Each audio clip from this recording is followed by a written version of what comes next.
Yes, indeed. You are now rocking with the best. Your man, Parrish in the building. Got the man, the myth, the legend, Earl Watson, former player, former coach, basketball savant. We chopping it up. The playoffs are in full swing. Earl, my man, number one, good to see you. It's been a minute. We checking out these New York Knicks. Big cat, big in the fourth quarter, 20 points, 20 big points. The Knicks coming back from a huge deficit. We're just gonna go right in. Just Go gonna go right right in. in. Yeah, just go Cool. right in. Like your initial thoughts, just seeing how the Knicks perform going into Indiana Pacers building that they had never won in. Just seeing your thoughts, just your initial thoughts on the comeback, getting the win in Game 3. I mean, you talk about the entire series, the Knicks should at least be up 2-1.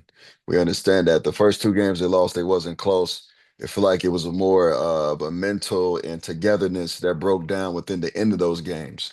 And you got this Pacers team that people don't realize they play like a college team. They play really fast, they play in transition. And if you watch Knicks basketball, when a shot goes up, the spacing isn't the greatest. Four or five players are crashing and they don't get back in transition.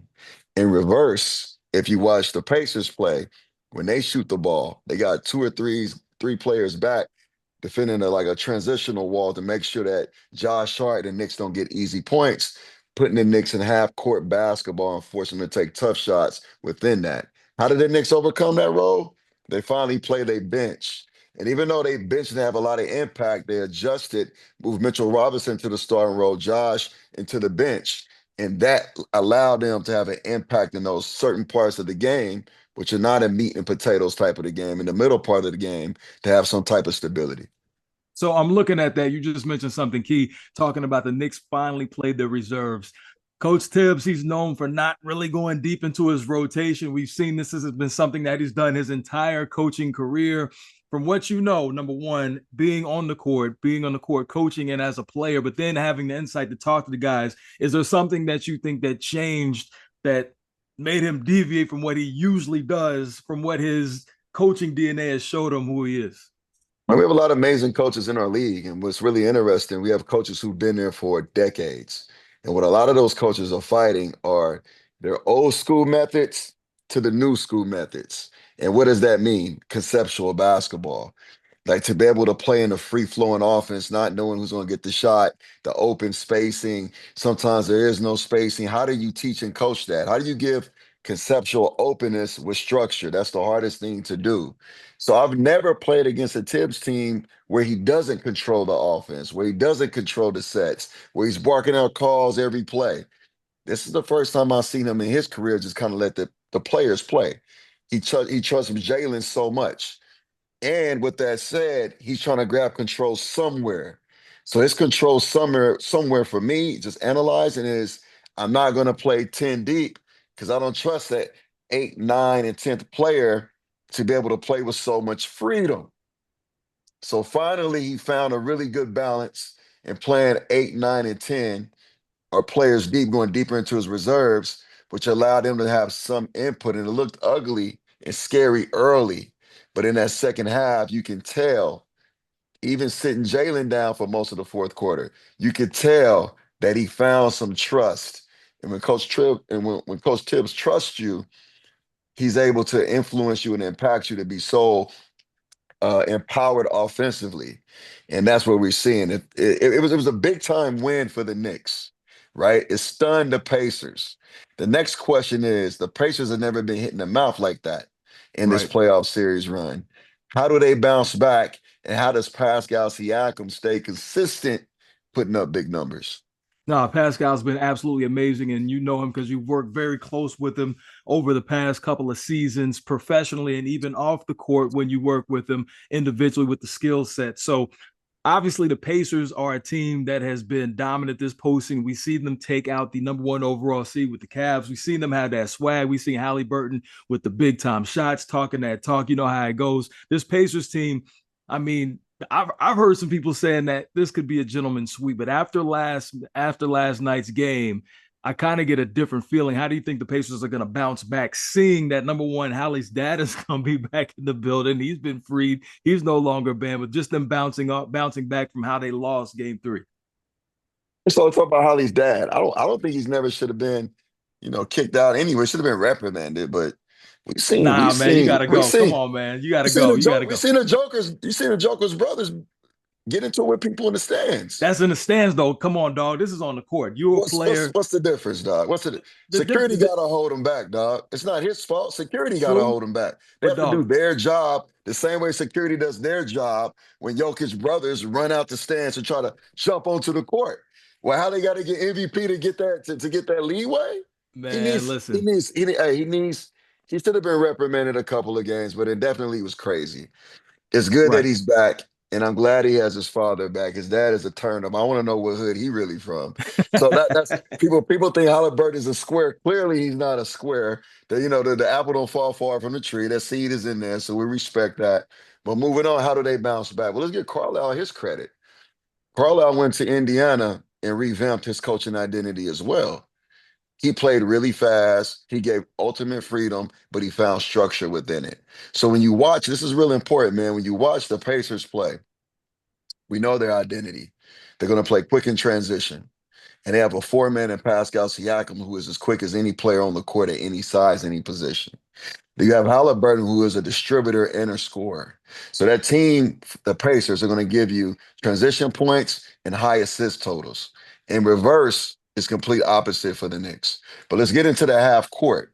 When you get into the half court, two things you're going to see with the Knicks. You're going to see corners are always filled. The ball is always going to be centered or in momentum.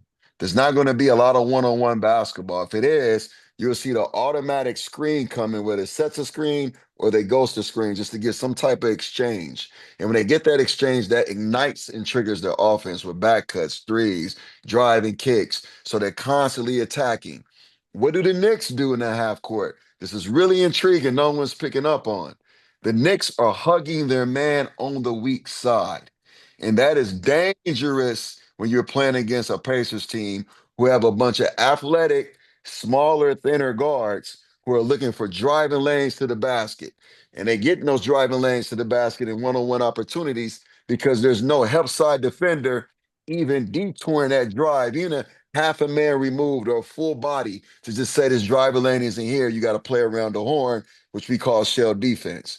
When you don't get that against the Pacers, you're in trouble because the Pacers are going to touch that paint a lot of times. That is their identity. Paint touches. When we go to the bench, TJ McConnell, paint touches. Nimhart, paint touches. Halliburton and Pascal, paint touches. And that is how they just keep killing the Knicks and attacking the paint and getting them in foul trouble. The hardest thing to do in the NBA is to defend someone off 2 to 4 dribbles. You can catch one, but NBA players are so good at counting you with the second and third. You have to have some type of help defense just with eyes locked in saying you can't drive here. But you can pull a lot of clips where the Knicks' backs are turned and they're literally touching the weak side offensive player while they should be in position to detour on defense. So I'm looking at that. One thing that you talked about is getting in the paint. Last night in the game, we saw the Knicks actually score more points in the paint, but the fast break points, obviously that is a major advantage for the Pacers because they want to play that up and down pace. You talked about Coach Carlisle resurrecting, reinventing himself with that new style of basketball that he wasn't traditionally known for having. So 16-2, Pacers win that battle, but the Knicks were obviously able to counteract that. How were they able to do that? Seeing that's the style that the Pacers want to play, but obviously the Knicks have a different style. How were they able to counter that? I say the first 3 minutes of the game is the introduction of the game, like you would intro and read the intro of a book. The first 3 minutes of the game, what did you see the Knicks do? Drive it to the rim to the point where they was forcing drives to the rim. So they wanted to really say, we're going to challenge them at the rim. We're going to force them to play defense. We're not going to take a lot of long threes. Like Karl-Anthony Towns to take one from half court. The timing is just fucking terrible. I'm just being honest with you, dog. That Yeah, that that, right. that conversation from a teammate got to say in those huddles, that's a fucking terrible shot. The timing is bad. When you get momentum, we don't need that. We need to create a slow death in the paint at the free throw line. Now, when that momentum builds and you feel the flow, the game is like music. When you get to the bridge, shoot your three, right? Right. Don't start the hook at the beginning. You know what I mean? Like, wait, let the hook Right. come in later. You know what I'm saying? Right. So those are things that you can tell those conversations are having. They're having those conversations. And how were they able to overcome that? You got to say they overcame that just by grit, will, opportunities throughout the game to get to the rim. Like when he got to the rim, when Karl Towns got to the rim and got the N1. And even when he got to the rim early in the game and got an offensive foul for the hook and dunked it, that still sends the message. Because the league has gotten to the point, and this is where, retired players are saying it in different ways. But I think what we're really trying to say is basketball is a game of processing. It's a game of feel. It's a game of skill. But your skill and feel got to be mirrored. It has to match each other. If you are 6'10" and you got a guy 6'5", take his ass to the rim. Right. Don't launch no damn three. Like, you know what I'm Right. saying? This isn't like a free for. The game has rhythms, and you got to understand the rhythms and understand time and score are rhythms, right? Where you at on the court and who you have matched up against you is a rhythm. Become a student of the game. When you become a student of the game, that the older players, we don't care what you can do and can't do. We just love to see the game taken care of the right way.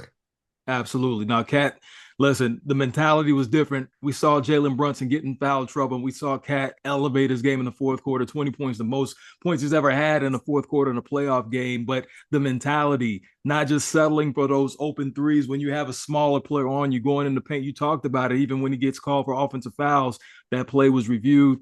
Initially was called a defensive foul, then called an offensive foul, but then getting the and ones, dunking on kids, going to the rack, doing everything he needed to do, talking that talk. So it felt like we saw the Cat that a lot of people have been waiting to see, like Bodega Cat. Like this is not the Cat that's just going to settle and take those open 3-pointers from the logo. Like he's actually going to play that bully ball, that big boy ball. Yeah, I mean, we love that, but I think more importantly, when you put him with Mitchell Robinson, it allows him to float on the perimeter more, and allows him not Let's to touch on fight, that. and allows him not to have to fight in that big on the defensive side a lot, or he has another big body with him, so it gives him physicality opportunities to preserve energy. I'll say this all the time: basketball is like a boxing match. Defensively, I'm gonna get into your body. I'm gonna hit. I'm gonna bump. I'm gonna hit. I'm gonna box out. Offense, I'm gonna put you in screens. Even when I drive on offense, I'm gonna still hit you with the off arm. I'm trying to wear you down. And if I can wear you down between the shoulders and the ribs, and the shoulders and the arms, maybe that shot is a little short at the end of the game. Right. That's why when you watch Reggie play, he would never let you grab him. He'd kind of throw you off of him and then run away because guys will lean on him and weigh on him. That's what makes Jokic really good offensively. He Right. wears you down like a heavyweight. So with Cat to have that opportunity for more players to play off the bench, to create the energy and create the flow and to give momentum, Mitchell Robinson is with him. That allows him to finish games down the stretch. But this is a question that I think a lot of people have that it really hurts the game. The first couple of rounds of the playoffs, defense was very aggressive and physical. Now we get into the conference finals. The refs are calling a lot of bullshit fouls. Bro, I wanted to ask you about that because it seems like, you know, I look at that Pistons Knicks series. They were letting them play. I Yes, mean, yes. I'm texting guys that are calling the game and they're like, yo, this feels like some 90s hoops we're watching right now. But questionable calls. What are your thoughts on some of the officiating, especially in game three with the Pacers and the Knicks? I mean, so when you think about it, when a team comes into the game, every team has, their tone and identity they want to play with. Referees have the same thing. They have their meetings as well. So it's Yeah, not just happening, it's enforced. And all we say as fans, because I'm a fan first, just keep it fucking consistent, right, right? What I loved right, about the first couple of rounds, how aggressive it was, is you actually saw these younger generational players that we say don't right, compete like the 90s and 80s basketball. right, right, And what right. we saw these younger players do is show a skill that wasn't in the 80s and 90s basketball, the early 2000s. So that physical aggression brought up the greatest skill out of this generation. And when this generation plays with that skill, no one from any sport can ever question the greatness of an NBA player of today's game comparing it to the last, decades. This generation is one of the greatest generations of basketball. But if you don't put them in a situation and be successful and allow the defense to actually play defense, we as fans will never get to see the greatness. So allow them to play. Allow the Yep. Knicks to be the Knicks and be aggressive defensively. Allow the Pacers to be the Pacers and do the same because they're picking up full court as well. So allow these players to really get after it. And when you do that, the game of basketball will take care of itself because it's the greatest gift on earth. Absolutely. He's talking about greatest gift on earth, international basketball. We know the game is clearly international now. Swinging the topic right now, MVPs. It seems like we haven't seen a MVP that was born in the United States, and I can't remember how long. What was it? What, Steph or LeBron? Doesn't even Yeah. matter. Over the past, 7 seasons? SGA this past season. You got the Joker. You also have Giannis. You have Joel Embiid. It seems like it's been a long time. What are your feelings on the international players pretty much capturing the MVP and they haven't relinquished it yet? Your thoughts? I love how the international players are raising the bar for American players to meet them and surpass them. But I don't think the league can survive with international players being MVP for a decade plus. Hmm. Now, when you say the And league can't survive, what do you mean the league can't survive? Like, I'm a cultural guy. I grew up when Major League Baseball had African American culture. And when Major League Baseball no longer captured that culture, and all of the best players were non-African Americans, there was no African Americans impactful in the culture. I seen baseball kind of diminish. We talk about Dion, talk about Bo Jackson, Ken Griffey Jr. They was cultural icons. Ricky After Henderson. Ricky Henderson, African Yeah. Americans have to be superstars in a sport for it to survive. Baseball now is an international sport. So now it became regional. You cheer for your regional team, right? You see that in all the marketing. You see that in the TV deals. Like they're trying to find a way to reinvent it to the point where they had Q bring out the trophy on a 6'4" with hydraulics playing Kendrick Lamar. I'm just being Right. honest with you. No, that's real. That's The real. NFL has figured out a way to take the left and the right and bring them into a football stadium. They made deals with Jay-Z to allow culture to thrive by balancing other cultures. To me, they're running away with it right now. When you look at the NBA, this is something people have to realize about African American culture who are in those boardrooms making these decisions. You can't bottle up African American culture from the 90s and 2000s and think you have it forever because it's constantly reinventing itself. Right. Right. Constantly. And if you're not involved, if you don't understand that it starts at the grassroots, it don't start from the suits, then you are going to always be behind. And when you talk about basketball for us, I've been in grassroots basketball since the 80s when I played it. Travel teams as soon as I retired. Grassroots basketball has become a suburban sport similar to baseball. It now costs too much money to play grassroots basketball. It's at least minimum 1,200 a spring and summer for a kid to be on a team with monthly fees. The game no longer has the inner city soul. If Hmm. you want to survive in this game of basketball and you're from the inner city, you can go to any major inner city in any major city in our country. The schools are dying with talent, sport talent in basketball. All our basketball talent in the inner city are now going suburban private school with scholarships and opportunities. And although it's great for educational and however else you want to put it in detail and rhetorically spin it, it is hurting the game. Hmm. Because the game was never meant to be costly. The game was meant, bro, Right. for Right. us to pull up at a park Have a as a basketball and go get it. yeah, go get it. And as a young dude, just get schooled. by an OG who taught you about the jump stop, the shot fake, and the up and under. You know what I'm saying?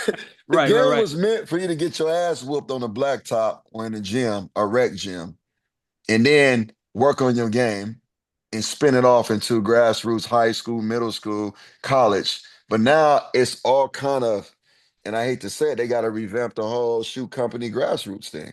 Mm, AAU, they call it AAU, but AAU has been deceased for a long. AAU is amateur athletic union that hasn't been played in ever since shoe companies played and created their own tournaments. right, right. The AAU model was a really good model.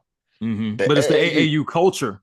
but listen, AAU model, you couldn't switch teams. Mm, So you had to qualify regionally to get to the nationals. And only a certain amount of teams could do that. And when you get to the nationals, they had an educational forum. They had like a opening ceremony like the Olympics. They had opportunities for your parents to learn about how to send you to school. It was right. a lot of education behind it. And whatever team you qualified with in your regionals, you couldn't jump a team to get to the nationals. Mm, But now you play every other weekend. There's no educational forum. You pull up to the gym, you're playing 3 games a day, 2 games a day, then you're off to the next city. There's nothing behind it. It's too transactional. It mm, used to be an investment to our grassroots sports. Now anybody can coach it, right, but you can't right. coach it if you don't pass the background check. So that take away a lot of people from our communities. I'm being Yeah, honest. That takes away people from our communities. And now the game, to me, for the United States is suffering because there's more games than there are practices. And now you can jump from team to team every weekend without any consequence. And then that becomes college and it becomes NIL, right? These right, kids are doing what right. they always done, doing the grassroots, jumping from team to team, year to year, where we're going to give them the most incentive package. And then the very few of those come into the NBA and they running across Europeans and international players who've been working their ass off, grinding, that hasn't been in it for transactional purposes. They've been investing. And now we can't understand why we can't produce an American superstar, let alone an African American or a white American who we need in order for our game to survive and continue to have the impact culturally around the globe. So let's hold on for a second. So let's touch on that because talking about not being able to produce an American or African American basketball player. I mean, there's dudes out there. I mean, we all know that the MVP every year when it comes out, sometimes there's a narrative that goes along with it that allows this player to be placed in the forefront. I mean, you mean to tell me Jason Tatum is not a viable candidate for MVP? You mean somebody like Anthony Edwards isn't viable? Players that are homegrown from the states that are clearly playing on the same levels of all these other MVP candidates and winners. You mean to tell me that they're not worthy, that they can't be mentioned or win the MVP as Americans? What with Jason Tatum? Media, for some reason, those who cover it consistently are not valuing what he brings to the table. Jason Tatum is the wing version of Tim Duncan, Mm, right? He is very polished. He's going to do it his way. He's going to be, checking all these marks, checking all these boxes. And then we just don't, for some reason, the media just don't give him his love. It's always what he can't do, right, right. right? Or he doesn't do it with enough passion, like Jordan and Kobe. He Or if he needs to does, be, he needs hey, to be or more animated. What what hey, what does he need to do? and then when he is animated, they say, "Oh, he's just biting such and such." Oh, he's mimicking, Right, right? right, I right, right, grew up, right, I grew up with Tatum's dad. Let me tell you something. Tatum dad was an undersized big man, but was a dog. He played for the St. Louis Eagles with Larry Hughes, who was the big 6'5" point guard before it became a norm. right. Straight dogs. Tatum come from a seed of a family, mom and dad who who eat, live, and bleed basketball. And they did the best job they could creating the opportunities for him to be great. And he should be mentioned for the MVP. But if the media isn't covering him that way, the narrative doesn't spin that way. And it's not Tatum's fault. It's for whatever reason, they're not selling him or marketing him in that way, and they don't believe it's possible. And then you Hmm. talk about Anthony Edwards. Absolutely. Ant is on his way. Ant is still maturing in the game of basketball, and he's doing so many things. You gotta give his trainer a lot of credit, Chris Hines. He's doing so many things for the Wolves, assistant coach. Amazing. He's doing so many things at an accelerated learning pace that we haven't even seen him scratch the surface. But outside of that, who's next? That's why Brian can play till he's 50 because he's carrying the torch. Like, who's next? Right, right, no Who question. is I it? mean, I mean, you never know. There's still a lot of basketball. I love Anthony Edwards. Number one, what he brings to the game. He's kind of like, like David Stern. God rest his soul.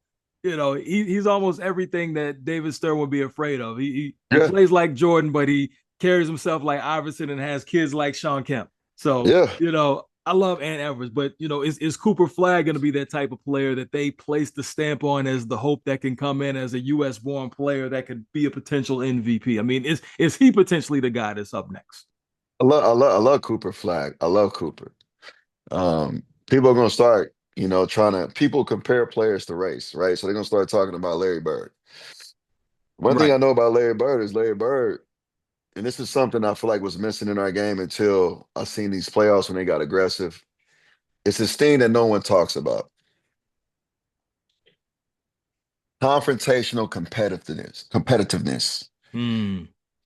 You gotta have it. You can't just compete.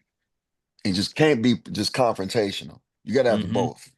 And that's what Larry had in his own way. He gonna talk shit to you and he gonna fight you, he gonna put hands on you. right, right, Right? right. I don't know if a lot of kids have that these days, but we'll never know it until they're allowed to play that way in the NBA True. and be physically aggressive. But we talk about these players coming in. Is Ja not able to come back? He can't resurrect. I mean, what's going on with John? I mean, we'll, we'll, I'm we'll so be we'll be off for a I'm so second. I mean, confused. is it injuries because we've seen his body take a toll because of the style of basketball that he plays. We've seen that, but has his actual level of basketball has that fallen off with everything that's happened over the past year and a half? And let me say this about John. This is, and I'm speaking from experience, right? Being in different rooms. Um, we need more people in position of power in the NBA to be able to understand that African American culture is not the same across the board. Meaning every player is not going to act a certain way, and it's different dynamics to it. So when you get a player who is from our culture, like a Ja, and he seems to always be in the spotlight now for whatever he do is bad. Like, I thought players been pistoling forever. I just seen a women's soccer game here in Kansas City. I seen a young lady score a goal and pistol up her teammate and she fell. But when Ja do anything, I when mean, Ja come on. does anything, it's so my question is this. Ja's still a young player. Yep. Who in the Memphis Grizzlies organization is going to take that relationship and be able to bridge both sides? Mm, Who is going to help him mature on that coaching staff or that front office to where they got to remember? A lot of times we do this, Ro. We start here and we come from where we come from, and then we get to where we go, and we put on, we get nominated as exec or a coach, but we forget who we used to be. mm, You got to meet kids. We got to meet these young kids where they are, not where we want them to go. right. And who is going to take that relationship and, I ain't gonna say save that talent, but kind of protect that talent and get him to where he needs to go because he is a great talent and we need Ja Morant to be successful. And with me being a former Grizzly, I need him successful in Memphis.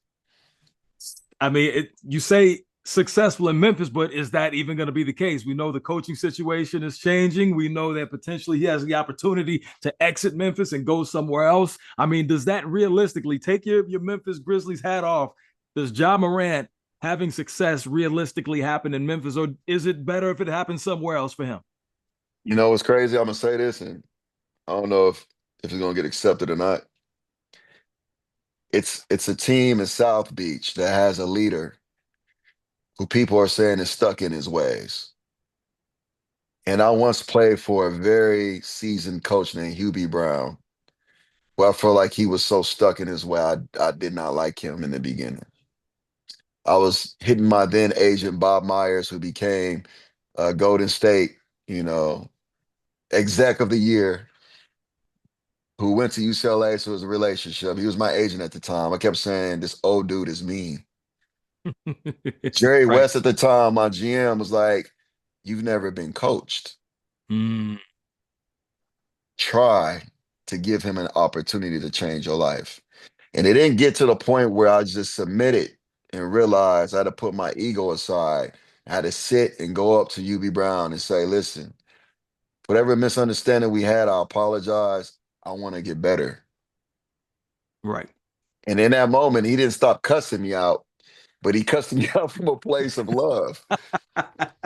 John Morant needs to be united with Pat Riley, Well, Pat Riley and Spo and the whole Miami the Mafia whole conglomerate. group. Right. He Right. needs to go in there and understand there's so much more to life that he needs to learn, and he doesn't have to give up his culture to get it.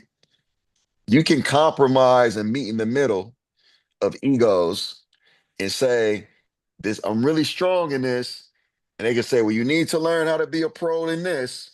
And that don't look like that. But if you come up to right here, it can still resemble and impact your culture. There needs So, to be a bridge that they actually need each other. mm, Pat needs him because a right. lot of players don't want to go there anymore. Right. Right. And John needs Pat For the for structure. validation. Yeah, for Yeah. validation and how to be a champion. Right.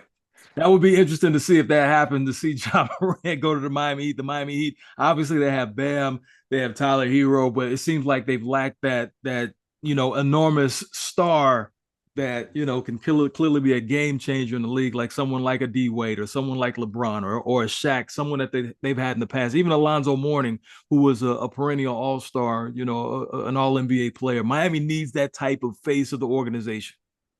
And you think about it, this is something for young superstars to understand.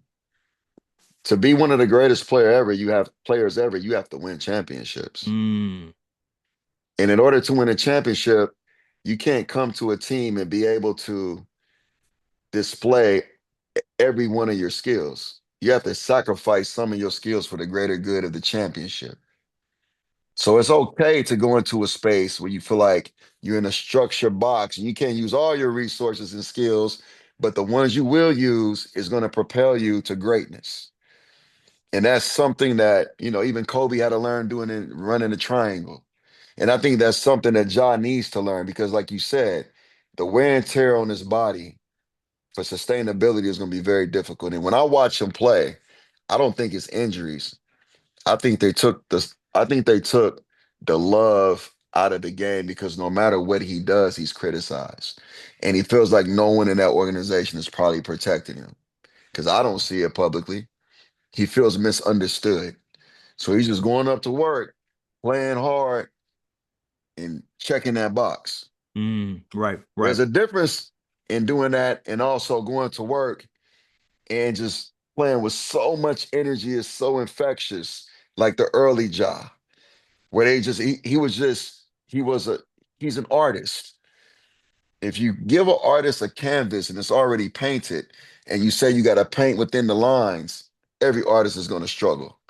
He needs a blank canvas, but he needs someone to give him the certain color of brushes he can only use to paint that canvas, if that makes sense.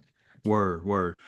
Keeping it moving, Western Conference Finals. We're paying attention to that. We got the Wolves making it a series, smacking down the Thunder, get that 40-point victory. So, looking ahead, is the Wolves' aggression going to win out, or is OKC's depth going to be the reason they take the commanding lead in the series? But back it up a little bit, and I'm gonna bring it full circle. Tatum gets injured. The Knicks have control of that series versus the Celtics. They go back to Boston. And you would think that the Knicks would just wrap it up in Boston. Celtics come out with so much emotion, they smashed the Knicks. Minnesota goes back home. They come out with so much emotion. They destroy OKC. If I'm in that other locker room, OKC locker room, I'm saying this. Emotion can't win you a series. It can only win you one game. We continue to do what we do, and we punch first. I learned that from Jerry Sloan, always hit first. And we hit first Mm. and match their physicality. Eventually, the emotion was settled. And who we are and what we've been doing since day one over and over and over is going to overcome superhero antics. Now, the question for Minnesota, what can you really take from that game? You can't expect them to play at that emotional level every game. Right. Can you take certain parts of that game that says we can carry that over? And to me, this is interesting. I don't know if it can happen. Anthony Edwards has to learn and be taught to not always play off the bounce and use his athleticism to go around people. They need to move him around in that offense to where he can catch at the elbow, to where he can catch at the mid post, even though the post up basketball is not accept. He needs to preserve energy, down screens, some opportunities for him to catch and shoot or to catch and play within this square, right? It's an imaginary square around your pivot. Michael Jordan and Kobe were the best at scoring in so many different ways. And they're getting into Ant's body off the bounce to where he's now avoiding the contact because he's dribbling. Right. If you Right. catch it in triple threat, you're gonna have to give him some Mike and some Kobe action. When they get into your body on a triple threat, I can pivot and my whole shoulder and my hip can hit you in your chest and give you a legal body blow that now basically says back the fuck up. Right. You know what I'm saying? He has to Right. learn how to give body blows offensively. Hmm. Wow. Wow. Something that Shot fake. Carmelo did well also. Yeah. Yeah. So now you're not allowing a defender to just crowd your space, disrespect you off the bounce, and forcing you to use all this energy around the court. So I mean, all that said and done, I mean, we talked about this over text. I mean, clearly you said something very eloquent that said, emotion can win you a game, it won't win you a series. We're texting. I'm saying maybe OKC has figured it out, looking at the way they played with the depth that they had. SGA, you see, Jay, everything's gelling right now, and I felt like OKC has figured it out. Which version of OKC do you think we're going to see? The version that was really well oiled and looked like they figured it out, or a team that came up flat and lost by 40? Well, you're going to see a team that's really oiled. You're going to see a team that's going to come out in that first quarter and they're going to play with a lot of emotion. Emotion is a human reaction in basketball. And their first 5 minutes is going to be emotional because they have a lot of pride. Then you got to ask yourself who can sustain the game plan, who can make the right adjustments throughout the game. I believe that Minnesota has to be more physical defensively, and you cannot give SGA all these driving lanes to the basket. He plays within the elbows. He's like he's like a certain musician that hits a certain key every time. All his drives, all his bop is non-pattern. The direction he going is pattern. He's Mm, coming right through those right. lane lines. He's coming right through the elbows. He lives in there. How can you keep him on the outside lanes and discourage those drives through the elbows? How can he get his rhythm disrupted? Because you ain't stopping him. But if I can disrupt your rhythm, maybe you won't be efficient. Right? So it's Right. all these little mind games within the game because the physicality, he he he's a James Harden, you know, he's picked up on James Harden's skill to sell the bump, to sell the foul. And he's so smooth and the bounce is so good, he'll sell it quickly. So you're not gonna be physical and shut him down.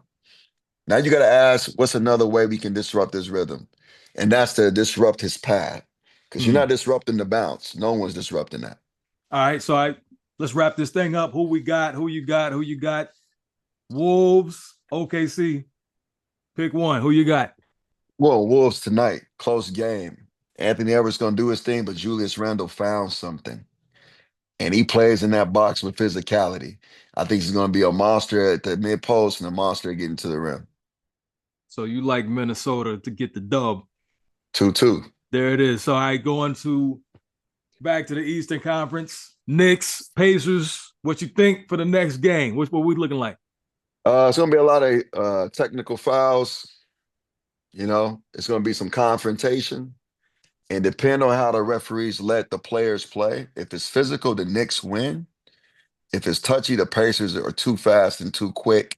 They have opportunity to go up 3-1. But I believe the Knicks go 2-2. It's going to make it a 3-game series. And after that point, you just don't know.